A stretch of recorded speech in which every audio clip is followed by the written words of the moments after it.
Well, it is now 5:42, and it's time to check on national stories making headlines at this hour. For that, Russ Mitchell joining us for what's happening now in America. Hi, Russ. Hey, Betsy. Good evening. Good evening to you at home as well.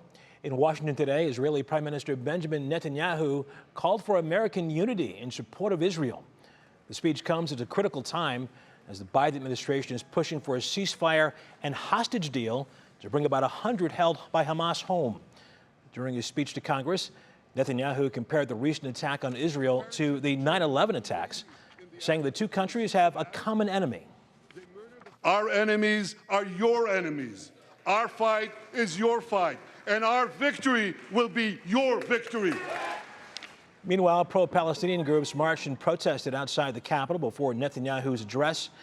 President Biden and Vice President Harris are expected to meet with Netanyahu tomorrow.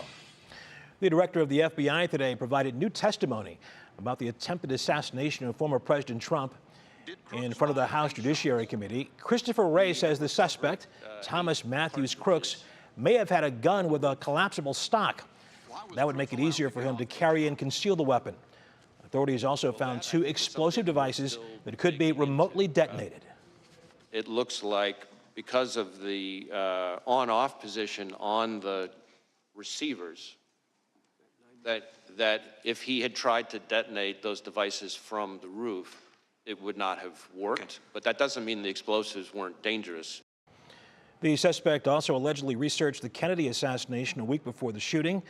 Officials say Crooks was not designated as an actual threat until seconds before he opened fire. Former President Trump says he plans to stop holding outdoor rallies following that assassination attempt. This is according to sources familiar with the campaign. They say those events will be controlled indoor rallies. Yesterday, the Secret Service asked the Trump campaign to move rallies to inside venues. And the former president says he's committed to debating Harris now that President Biden is stepping aside, adding he is open to more than one debate. Trump and President Biden previously agreed to two debates. You recall they had the first one last month. And